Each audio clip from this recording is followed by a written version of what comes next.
नमस्कार, छतरपुर हलचल में आपका स्वागत है। मैं हूं कपिल मिश्रा। बात करेंगे बक्सवाहा की। इन दिनों देश के मानचित्र में बक्सवाहा का नाम जोरों से चल रहा है। सोशल मीडिया के प्लेटफॉर्म पर हैशटैग से बक्सवाहा फॉरेस्ट जमकर ट्रेंड भी कर रहा है, जिसको लेकर क्या अधिकारी क्या अभिनेता सब ट्रेंड कर रहे हैं। बक्सवाहा के युवाओं ने एक मुहिम छेड़ दी है जंगल बचाने को लेकर, जहां एक तरफ दलीलें बक्सवाहा के जंगल को से पर्यावरण को लेकर मैसेज दे रही हैं, तो वहीं दूसरी तरफ जो दूसरा दल है वो कहीं ना कहीं कंपनी के स्थापित होने का पक्ष भी रख रहे हैं, क्योंकि उनका कहना है कि इससे रोजगार के अवसर मिलेंगे स्थानीय नागरिकों को। बहरहाल क्या है सच्चाई, दिखाते हैं आपको एक रिपोर्ट के माध्यम से। मध्य प्रदेश के छतरपुर इलाके में बक्सवाहा जंगल के नीचे दबे करीब 50,000 करोड़ के हीरा उत्खनन के लिए 2.5 लाख से ज्यादा पेड़ों को काटे जाने के खिलाफ शुरू हुआ आंदोलन। वन अधिकार कार्यकर्ता इस क्षेत्र में रहने वाले वन्य प्राणियों और आम लोगों के हितों को देखते हुए पेड़ काटे जाने का विरोध कर रहे हैं, जिसके चलते सोशल मीडिया पर हैशटैग सेव बक्सवाहा फॉरेस्ट खूब जमकर ट्रेंड कर रहा है। देश के मानचित्र पर अचानक से बक्सवाहा के जंगल चर्चा में आ गए। ट्विटर पर आखिर ऐसा क्या हुआ कि मध्य प्रदेश का बक्सवाहा एकदम से चर्चा में आ गया। इससे पहले कहीं कोई सुगबुगाहट नहीं, कहीं कोई हलचल नहीं। बक्सवाहा की जमीन के नीचे छिपा है बेशकीमती खजाना, जिसे हासिल करने के लिए राज्य सरकार ने एक निजी कंपनी को बक्सवाहा के जंगल 50 साल के लिए लीज पर दे दिए हैं। इसके लिए काटे जाएंगे 2.5 लाख से ज्यादा पेड़, क्योंकि इस जमीन के नीचे छुपे हैं पन्ना से 15 गुना ज्यादा हीरे, और इन्हीं हीरों को हासिल करने के लिए 382.131 हेक्टेयर के जंगल का कत्ल किया जाएगा, जिसके लिए सरकार ने हामी भर दी है। लेकिन अब बुंदेलखंड के लोग अपने जंगलों को काटने को राजी नहीं हैं। स्थानीय लोगों ने सरकार के खिलाफ मुहिम भी छेड़ दी है। तो रिपोर्ट के माध्यम से आपने देखा है कि किस कदर बक्सवाहा के जंगलों का मुद्दा न कि जिले में बल्कि प्रदेश के साथ साथ देश में गरमाया हुआ है। इस बड़ी बहस पर हमारे साथ चर्चा करने में स्टूडियो में मौजूद हैं भाजपा से अशोक दुबे जी और कांग्रेस से लोकेंद्र वर्मा जी, जो कि अपनी पार्टी का यहाँ पर पक्ष रखेंगे। पहला सवाल मेरा लोकेंद्र आपसे है कि आपकी तत्कालीन सरकार, कमलनाथ की सरकार ने 2017 में ये प्लान तैयार किया था, रोड मैप तैयार किया था, लेकिन अब आपके ही पदाधिकारी इस पूरे कैंपिंग के खिलाफत करते हुए नजर आ रहे हैं। आखिर ये दोगला चेहरा क्यों? देखिए कपिल जी, पहले तो मैं आपको ये बता देना चाह रहा हूँ कि सबसे पहले बक्सवाहा में हीरा उत्खनन का जो काम है वो तत्कालीन शिवराज सिंह सरकार ने रियो टिंटो के माध्यम से दिया था। रियो टिंटो की जो कंपनी है वो कैसे हीरो को निकालती थी, वो जगह जगह बोर करती थी। बोर करने के बाद जो उसमें से रॉ मटेरियल निकलता था उसको धो के हीरा निकालती थी और बेचती थी। इसके साथ साथ वो क्या करती थी कंपनी, वहां पे जो लोकल के नागरिक हैं उन लोगों के लिए घर उपलब्ध कराना, स्कूल उपलब्ध कर, अच्छी व्यवस्थाएं कराना, ये सारी चीजें। तो जब तत्कालीन कमलनाथ सरकार जी ने उनको, जब रियो टिंटो से ये जो ठेका चला गया, नए को देना था, तो उन्होंने उसी को देखकर 2017 में और कि किस प्रकार से ये बोर करके और इस प्रकार से हीरे निकालेंगे। लेकिन उस समय पे ये अंदाजा या नहीं लगाया जा सकता था कि इतने पेड़ों की कटाई होगी, है ना। इसी के कारण से, और कांग्रेस का स्टैंड एकदम क्लियर है कि अगर उनकी शर्तें, यानी कि उनने जो उनको परमिशन दी हीरा निकालने की, तो वो अपनी कांग्रेस स्पष्ट तौर पे ये कर देती कि हमारे यहाँ पे हीरे निकाले जाएंगे, लेकिन बिना पेड़ों को काटे हुए, जिस प्रकार से रियो टिंटो कंपनी ने निकाले थे उसी प्रकार से। अशोक जी, लोकेंद्र वर्मा की दलीलों में कितनी सच्चाई है? आप देखिए कपिल जी कि सबसे पहले तो हम अगर बात करें विकास की, तो चाहे हम अमेरिका की बात करें, चाहे ब्रिटेन की बात करें, हम भारत की बात करें, अगर हमें जंगल ही हैं और सारे हम केवल जंगल से ही हम विकास कर सकते, तो फिर अगर हमारे चारों तरफ अगर हम 70 साल पहले देखें तो केवल जंगल ही जंगल थे। लेकिन हमें किसी न किसी विकास के मुद्दे पे हमको पेड़ों की कटाई करनी पड़ी। आज सुप्रीम कोर्ट भी है, आज जो आपके युवा वर्ग हैं वो सब कुछ देख रहे हैं। कोई भी सरकार ये जोखिम नहीं उठा सकती कि हम पेड़ की कटाई करें और केवल पेड़ों की कटाई के मुद्दे पर ही हम जाके विकास करें। भारतीय जनता पार्टी ने एक योजना बनाई कि एक कुछ शर्तें रखी। अभी जो लोकेंद्र भाई ने बोला कि कुछ हमारी शर्तें होती हैं, उन शर्तों के आधार पे केवल विरोध करने की राजनीति के द्वारा ही केवल हम अपनी राजनीति नहीं चमका सकते। आप सोचिए कपिल जी कि आज जो देश में सबसे बड़ा हीरे का जो भंडार है, जो पहले पन्ना में हुआ करता था, आज पन्ना से 15 गुना ज्यादा हीरे हमारे बक्सवा में है। अगर देश में सबसे बड़ा हीरे का भंडार अगर बक्सवा में है तो यह यहाँ के युवाओं के लिए एक बहुत बड़ा रोजगार का माध्यम है। आप कल्पना करिए, जब रियो टिंटो कंपनी थी तो वहां के जब लोगों उन्होंने जो विकास कार्य किए, पेड़ों की कटाई नहीं की, और उसके बावजूद थे तो वहां के जो आपके जो आदिवासी वर्ग था, जो वहां पे युवाओं थे, उन्होंने कहा कि अगर इस टाइप के हमें रोजगार के माध्यम मिलेंगे तो ठीक है। लेकिन मैं भी बोलता हूं, आप ये भी तो बताइए साथ में कि जो उन्होंने कहा कि पेड़ों की कटाई होगी, तो एक पेड़ के बदले 15 पेड़ हमको लगाए जाने हैं। जब अगर वो कंपनी अगर इतने पेड़ लगा देती है तब हम पेड़ों की कटाई शुरू करेंगे। लोकेन जी, यहाँ पर एक पेड़ के बदले 15 पेड़ लगाने का दावा किया जा रहा है, यानी पर्यावरण संरक्षण भी होगा और हीरे भी निकाले जाएंगे। भारतीय जनता पार्टी के ये जो दावे हैं, इन दावों में कितनी सच्चाई है हम ज्यादा बड़ी बात नहीं करते हैं। वहाँ के जो लोकल एमएलए हैं, अभी उनका बयान सुने आप, तो उनका ये कहना है कि जिन लोगों को ज्ञान नहीं है या जिन लोगों ने सामाजिक कार्य किए ही नहीं है, जंगलों के कटने का विरोध सिर्फ वो लोग कर रहे हैं। हाँ। जबकि आपको बहुत अच्छे से पता है कि ट्विटर पे भी ट्रेंड हो रहा है, सोशल मीडिया के माध्यम से पूरा देश नहीं पूरा विश्व देख रहा है कि किस प्रकार से हीरे निकालने के लिए पेड़ों को काटा जाएगा।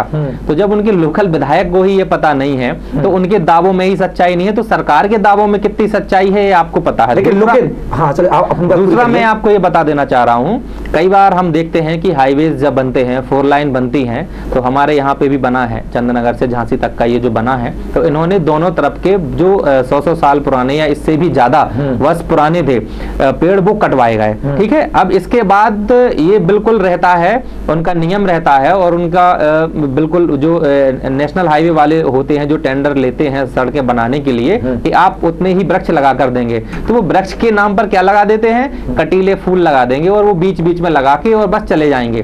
तो ये दावों में आप भाई आप वहां की थोड़ी जल जो वहां का वनस्पति है बक्सवाहा का, वहां पे भी आप चर्चा कीजिए, वहां पे भी देखिए कैसी पथरीली जमीन है, तो इतना पुराना जंगल आप कैसे खड़ा करेंगे, क्योंकि आपको वो जो वहां की जो मतलब जिस प्रकार से परिस्थितियां हैं, जो मतलब मानसून वाली परिस्थितियां हैं, वो आप नए पेड़ वहां पे कैसे उगाएंगे। आप ये तो रिसर्च का विषय है कि आप पत्थरों पे जो पुराने वृक्ष उगे थे अब उन पे नए वृक्ष आप कैसे उगाएंगे, ये संभव बिल्कुल नहीं है। लेकिन लोकेंद्र, कहीं ना कहीं कांग्रेस जब वहां पे काम चल रहा था, रियो टिंटो का आपने बताया काम कर रही थी, उसका जब प्रोजेक्ट दिया गया, कमलनाथ की सरकार भी बीच में आई 18 महीने के लिए, बिल्कुल, वहां पर कांग्रेस खुलकर सामने क्यों नहीं आई, वहां विरोध क्यों नहीं हुआ? देखिए मैं आपको कपिल जी एकदम स्पष्ट बता देना चाह रहा हूं कि जब कमलनाथ जी ने इस प्रोजेक्ट को हरी झंडी दी, उसके कुछ ही महीनों के बाद कांग्रेस की सरकार गिर गई। कहने का मतलब यह है कि उनको हैंडओवर नहीं किया था।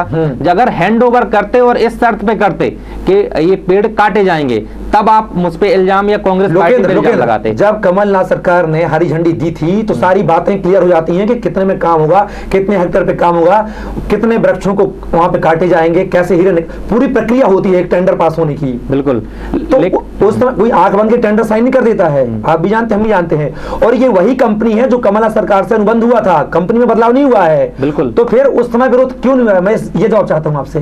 भाई एक विरोध होने का कारण ये भी है कि आज पूरा विपक्ष में बैठे हम, नहीं बिल्कुल विपक्ष वाली कोई बात ही नहीं है यहाँ पे।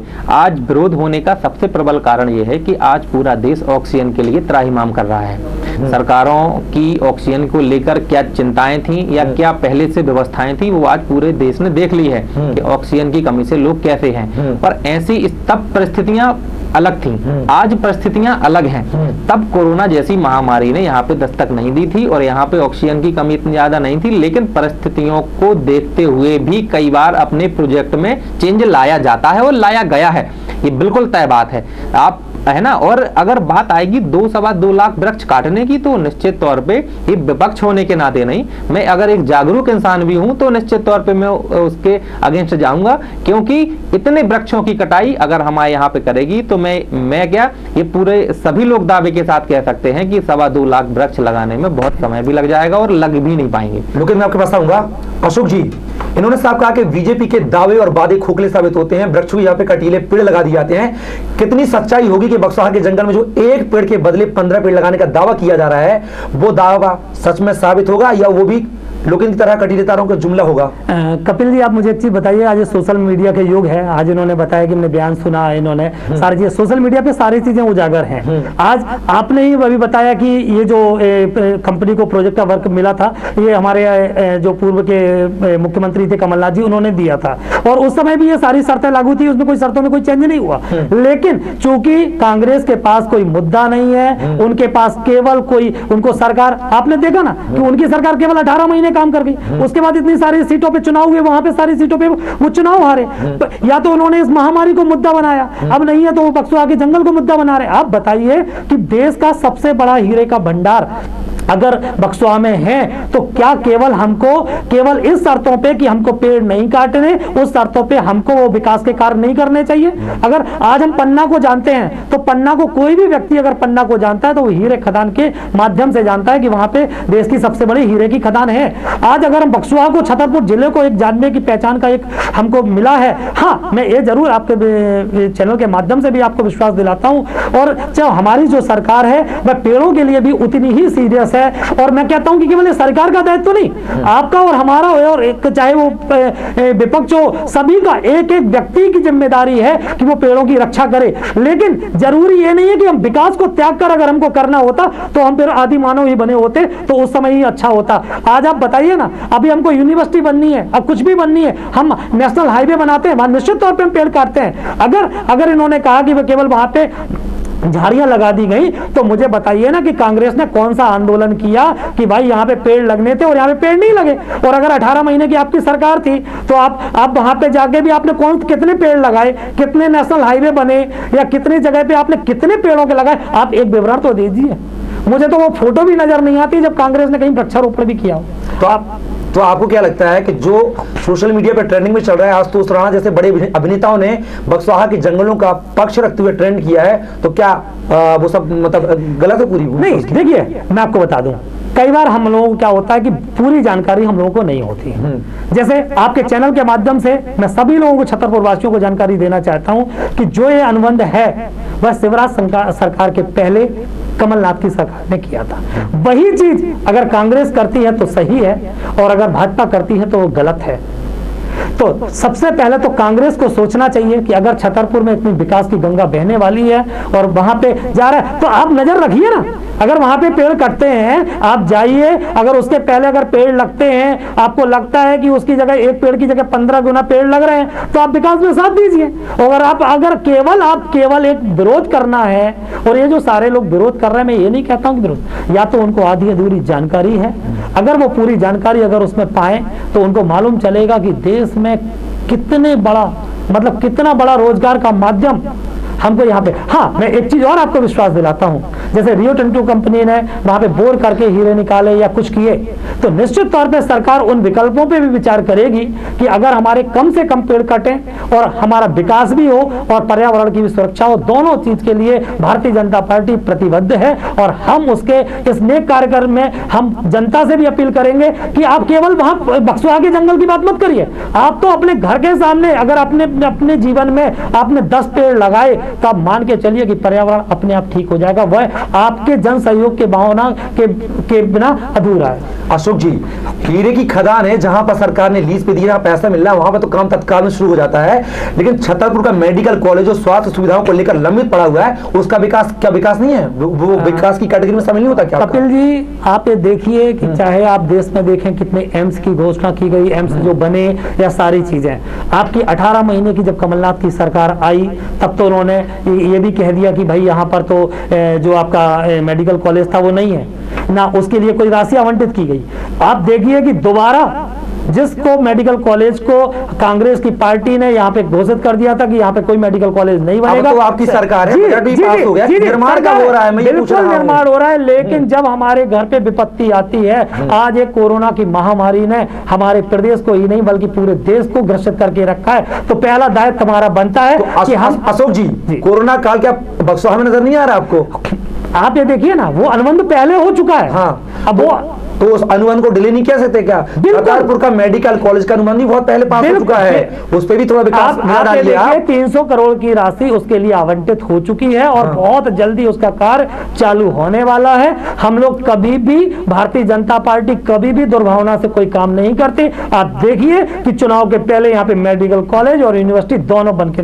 अशोक जी, आप रोजगार की बात कर रहे हैं कि अगर वहां पे कंपनी आती है तो स्थानीय लोगों को रोजगार मिलेगा, लेकिन हमने ग्राउंड जीरो पर जाकर देखा, लोगों ने कहा कि यहाँ के जो स्थानीय लोग हैं उनको रोजगार मिलता ही नहीं है, उनको शारीरिक मापदंड के आधार पर बाहर निकाल दिया जाता है। तो फिर किस आधार पर रोजगार की बात कर रहे हैं? आप पन्ना में जाके देखिए, पन्ना में चाहे हम स्कूलों की बात कर लें, अगर वहां का सबसे जो बड़ा स्कूल है वह एनएमडीसी कंपनी का स्कूल है। वहां पर पन्ना के बहुत सारे बच्चे मझगुआ की खदान पे जाते हैं। जब यहाँ पे हीरे की खदान लगेगी तो केवल एक क्षेत्र पे नहीं, अस्पताल के क्षेत्र में, आप ये देखिए शिक्षा के क्षेत्र में, उस हीरे का एक जो उसकी एक राशि होती है उससे जिले का भी विकास होता है, केवल बक्सवाहा क्षेत्र का नहीं।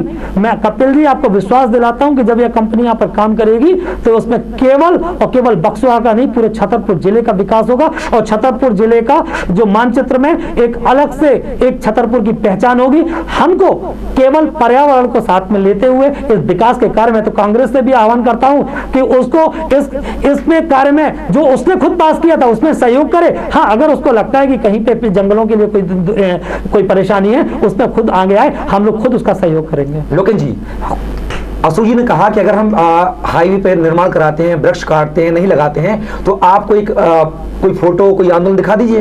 आप क्यों नहीं उतरते हैं, क्यों विरोध नहीं करते हैं? आपको भी बहुत अच्छे से पता है कि जब युवा कांग्रेस की स्थापना हुई थी उस समय से लेके राजीव गांधी जी ने जिस प्रकार से नई दिल्ली से लेके कमलनाथ जी आज कई बार अपने मंच के माध्यम से कहते हैं कि ये वही वृक्ष है जब मैं युवा कांग्रेस अध्यक्ष हुआ करता था तब लगाए हैं। तो युवा कांग्रेस ने ना सिर्फ एक जगह, संपूर्ण देश में कई बार वृक्षारोपण किया। और महत्वपूर्ण बात ये नहीं कि वृक्षारोपण किया, मैं पुरानी बातों को मैं बोल रहा हूँ। आपने अपने आप 4 लेन का निर्माण चल रहा है छतरपुर जिले में, वृक्ष की कटाई हुई, निर्माण कार्य जारी अभी भी चल रहा है। बिल्कुल। आप जो यहाँ बोल रहे हैं कि बीजेपी की करनी और कथनी में फर्क होता है, वो कटीली झाड़ियां लगाती है अच्छे हरे भरे वृक्षों काट कर।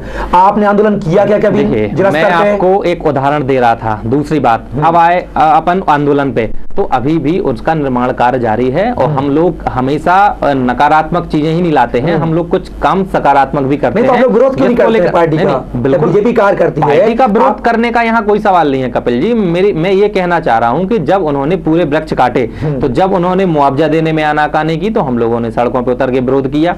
इसके बाद जब यहाँ पे अगर वो कटीले वृक्ष अभी उन्होंने लगाना शुरू किए, मुश्किल से 1 हफ्ता या 10 दिन ही हुआ होगा, अगर वो सड़कों के किनारे अगल बगल बड़े पेड़ नहीं लगाते, हाँ वृक्ष जो है वो फलदार वृक्ष नहीं लगा सकते अपन नेशनल हाईवे के किनारे, वो एक अलग मामला हो गया, लेकिन वहां पे आप नीम लगा सकते हैं, वहां पे आप पीपल लगा सकते हैं, है ना, वहां पे आप शीशम लगा सकते हैं। अगर ये छायादार वृक्ष अगर नहीं लगाएंगे तो निश्चित तौर पे कांग्रेस पार्टी और युवा कांग्रेस विरोध करेगी, और विरोध करने से अगर कुछ नहीं होगा तो स्वयं जाके वहां पौधे रोपे जाएंगे। ये बिल्कुल युवा कांग्रेस ने अपने कार्यक्रम में ठान लिया है ना। और दूसरी बात, ये जो बोल रहे हैं कि पन्ना का एग्जाम्पल दे रहे हैं, तो मैं आपको बताना चाह रहा हूं कि पन्ना एक ऐसा जिला है जहां पे शिक्षा दर आप खुद देख लीजिए कितनी है ना। सिर्फ हीरा खदान जो एनएमडीसी की बात कर रहे हैं कि मझगुआ में स्कूल है, तो मात्र इसीलिए है कि जो एनएमडीसी में जो काम कर रहे हैं उन कर्मचारियों के बच्चे कहां पढ़ेंगे उसके लिए है। हॉस्पिटल है तो वो मझगुआ में इसीलिए बनाया गया है, जो कर्मचारी इतने हैं वो लगेंगे, लेकिन वो जो कर्मचारी लगते हैं ये बिल्कुल क्लियर नहीं है कि आप उस क्षेत्र के ही लेंगे। आप उस क्षेत्र के लोगों से क्या करवाएंगे? बक्सवाहा क्षेत्र के कितने इंजीनियर हैं जो वहां काम करेंगे, या वहां के कितने पर्यावरणविद हैं बक्सवाहा के जो वहां पे काम करेंगे? आप ये खुद बताइए कि वहां पे खुदाई कोई गेती फावड़े से तो होगी नहीं, खुदाई तो वहां पे मशीनरी के माध्यम से ही होगी। तो फिर वहां पे आम जनता का क्या काम? लोकेंद्र की बातों में 2 जवाब चाहूंगा। पन्ना में जो विकास कार्य हुए, जो स्कूल अस्पताल खुले हैं, वो सिर्फ वहां के एम्प्लॉइज के लिए है, ना कि वहां के रहवासियों के लिए। नंबर 1, वो विकास कार्य यहाँ पे भी होंगे। दूसरी चीज ये है कि जो उन्होंने बोला है कि विकास के मुद्दों को लेकर के जो आरोप लगा उनका कैसे कटाक्ष करेंगे? कपिल जी, पन्ना के मैं आपको बता दूं कि एनएमडीसी की स्कूल की जो वहां पे स्कूल है उसकी 15 बसें आपकी पन्ना से एनएमडीसी में चलती हैं। उसमें पन्ना के सारे बच्चे, उसमें ये जरूरी नहीं है कि वो बच्चे केवल एनएमडीसी के कर्मचारियों के हों। मैं आपको ये बात खुद अपने माध्यम से बता सकता हूं। गलत साबित हो रहे हैं, कैसे सब साबित करेंगे? हाँ, वो मैं उसी पे आ रहा हूँ कि जब बक्सवाहा में आप जब कोई स्कूल बनाएंगे तो ऐसा नहीं होता है कि कोई भी स्कूल, कोई भी नई बिल्डिंग बनती है या किसी प्रकार की कोई संस्थान बनता है तो उसमें सीधे संपूर्ण जिले के लोग ही आ जाते हैं, है ना। तो वहां पे वो लोग अपने कर्मचारियों के लिए ही बनाते हैं, उसको आप इस विकास से ना देखें। इसीलिए क्योंकि आज हर ब्लॉक लेवल पर एक्सीलेंस स्कूल ऑलरेडी है ना। आप उसमें कौन सी अलग से उसमें सुविधाएं दे देंगे, ये प्रश्न है। जवाब दीजिए, कौन सी सुविधाएं देंगे आप एक बताइए ना। अभी एक सिटी स्कैन बक्सवाहा के अस्पतालों में रखी गई और अभी एक्सरे मशीन के लिए भी अभी पूरी बातचीत हुई कि एक्सरे मशीन भी वहां पे लगेगी। आप ये देखिए कि ये उस कंपनी ने रखी, बिरला ग्रुप। ये बिल्कुल झूठ है। मैं आपको सोशल मीडिया के माध्यम से भी ये तथ्य जुटा सकता हूं कि वहां पे जो सामाजिक संगठन हैं उन लोगों ने अपने अपने रुपए कलेक्ट करके, इकट्ठा करके और उसके बाद दिए, जितने कम होंगे फिर वो कंपनी देगी। और ऐसा नहीं है कि पहल कंपनी ने की, पहल वहां के लोगों ने की है, इसके बाद कंपनी उनका सहयोग कर रही है। देखिए कपिल जी, मैं केवल एक बात आप लोगों से कहना चाहता हूं कि आप ये देखिए कि क्या आप मुझे बताइए कि अगर देश की सबसे बड़ी हीरा की खदान अगर बक्सवाहा में होगी तो क्या प्रथम दृष्टया क्या वहां पे विकास नहीं होगा? ये खुद अपने आप में सोचने वाली बात है। सभी युवाओं को मेरी बात के विरोध में नहीं है। दूसरी चीज अगर वहां पे विकास होता है केवल हम इस मुद्दे पर कि हम वहां पे जंगलों की कटाई ना करें, इस बात पे अगर हम इस कंपनी को वो प्रोजेक्ट ना चालू करने दें तो ये कहां तक उचित होगा? लोकेश जी, आप पर विकास में रोड़ा बनने का आरोप लगाया जा रहा है भाजपा के द्वारा, क्या कहना चाहेंगे? कांग्रेस पार्टी किसी भी विकास को रोकने के लिए कोई कमेंट नहीं करती है, ना ही उसके लिए प्रयास करती है। हमारा सिर्फ उद्देश्य स्पष्ट है कि आपकी जो खनन होना है वो बिल्कुल कीजिए, उसमें कोई दिक्कत नहीं, लेकिन उसमें कम से कम वृक्ष काटे जाएं, पहला। दूसरा मैं ये कहना चाहूंगा कि भाई जब यहाँ वृक्ष काटे जाएं उसके पहले आप तब वहां पे उत्खनन करेंगे, तब जबकि आप कम से कम 2 से 3 वर्ष, है ना, 4 साल, क्योंकि वृक्ष लगाना आसान है, उसका संरक्षण करना बहुत मुश्किल है। जब इतने आप लगाना शुरू कर देंगे इसके बाद आप कीजिए, कोई दिक्कत नहीं, कांग्रेस को कोई परेशानी नहीं, आम लोगों को कोई परेशानी नहीं। उतने वृक्ष दिखें तो सही, लेकिन अगर वो दिखेंगे ही नहीं, कागजों में आज भी जिले में अगर आप सूचना के अधिकार से छतरपुर जिले में आप एक याचिका लगाएंगे तो आपको स्पष्ट आएगा कि प्रतिवर्ष पीएचई के द्वारा या पीडब्ल्यूडी के द्वारा उनको कवर किए दिए जाते हैं, वन विभाग के द्वारा कितने वृक्ष लगाए जाते हैं, लेकिन हकीकत में क्या वो वृक्ष हैं? ये तथ्य किसी से छिपा हुआ नहीं है। लेकिन अंतिम पड़ाव में पहुंच चुके हैं। अगर कंपनी आती है बिरला ग्रुप की जो एसएल माइनिंग लिमिटेड है, अगर काम शुरू करती है तो कांग्रेस का क्या स्टैंड होगा वहां पर? बिल्कुल स्पष्ट है, उद्देश्य भी साफ है और कांग्रेस का स्टैंड भी क्लियर है कि अगर कंपनी बिना वृक्षों को लगाए काम करना प्रारंभ करती है तो हम निश्चित तौर पर उसका विरोध प्रदर्शन करेंगे। सड़कों से लेकर भोपाल तक, दिल्ली तक, जहां भी हमें लड़ाई लड़नी पड़ेगी, हम लड़ाई लड़ने के लिए तैयार हैं। हम विकास में बिल्कुल बाधक नहीं है, हम कंपनी को हीरे खोदने के लिए बिल्कुल मना नहीं कर रहे हैं, लेकिन हम ये चाहते हैं कि सबसे पहले वो वृक्ष को रोपे, इसके बाद फिर उत्खनन करें। अशोक जी, डगर काफी मुश्किल है, पहले वृक्ष लगाएं बाद में कंपनी काम स्टार्ट करे। क्या कांग्रेस की जो भावना पर खरा उतरेगी भाजपा? देखिए, मैं आपको बता दूं कि कांग्रेस का केवल एक ही काम है, उनके पास केवल है विरोध करना। भारतीय जनता पार्टी ने अगर कोई भी कार्य किया, अगर उनके पास कोई मुद्दा नहीं है, उनके पास कोई विकल्प नहीं है, तो वो सीधा कि अगर कोई भी हम विकास का कार्य करते हैं तो उनको वहां पे अड़चन लगानी है। लेकिन कपिल जी, मैं अपने जो यहाँ पे हमारे जो मध्य प्रदेश की जनता है, छतरपुर वासी है, मैं सभी को यहाँ पे विश्वास दिलाना चाहता हूँ कि भारतीय जनता पार्टी की शिवराज सिंह की सरकार विकास के लिए प्रतिबद्ध है और साथ में हमारा पर्यावरण का भी नुकसान नहीं होगा। हम जितने अगर पेड़ कटेंगे तो उससे कई गुना ज्यादा पेड़ लगाएंगे और उसके बाद हम छतरपुर को विकास की ऊंचाइयों पर भी पहुंचाएंगे। और मैं आपको केवल एक और बात बोलना चाहता हूं, जो हमारे युवा वर्ग हैं, केवल और केवल यह सरकार का दायित्व नहीं है कि पेड़ लगें।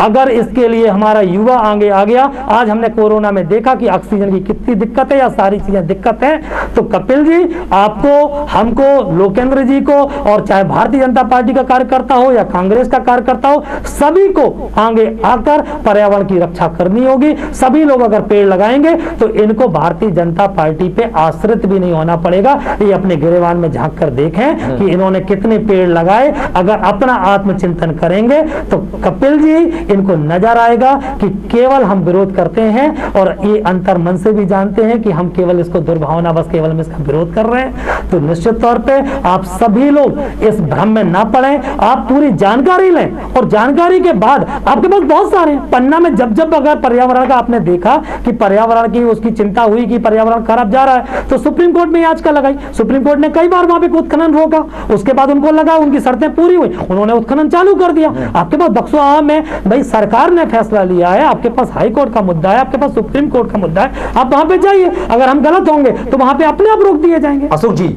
पेड़ कटवाए आपकी सरकार, आप कटवाए पेड़ और लगाए कांग्रेस। मैंने कपिल जी ये बिल्कुल नहीं कहा, मैंने केवल ये कहा है कि अपने गिरेबान में झांके, पेड़ हमारी सरकार काटने। आप ये बताइए ना कपिल जी, क्या 70 साल में कभी पेड़ नहीं काटे गए?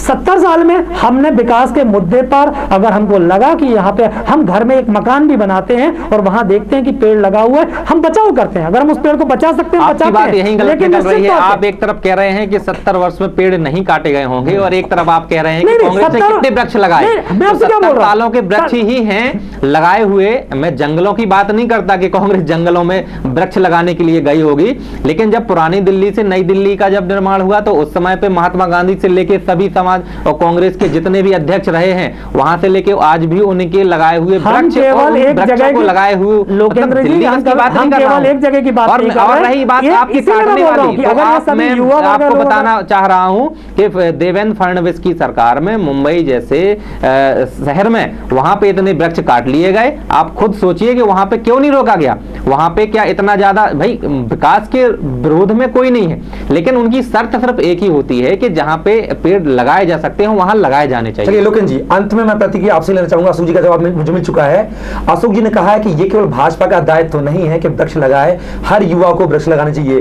क्या कांग्रेस भी इस पहल में भाजपा के साथ देगी, कदम से कदम मिलाएगी? देखिए, भाजपा सिर्फ बोलना जानती है, वो खुद वृक्ष नहीं लगाएंगे, लेकिन युवा कांग्रेस और कांग्रेस पार्टी निश्चित तौर पे बक्सवाहा को हरा भरा करने के लिए पहली बात तो यह है कि जो हमने आपको अपनी शर्तें बता दी हैं कि यदि वो पहले वृक्ष लगाएंगे इसके बाद उत्खनन करने देंगे, इसके लिए हमें जो आंदोलन करना पड़े हम लोग करने के लिए तैयार हैं। साथ ही साथ वृक्ष वो अगर लगाएं या ना लगाएं, युवा कांग्रेस एवं कांग्रेस पार्टी की ओर से संपूर्ण बक्सवाहा बड़ा मलेरा विधानसभा में कई लाख वृक्ष रोपे जाएंगे। इसकी जो हम शुरुआत है हम जुलाई के महीने से ही करेंगे, बारिश होने की शुरुआत में ही।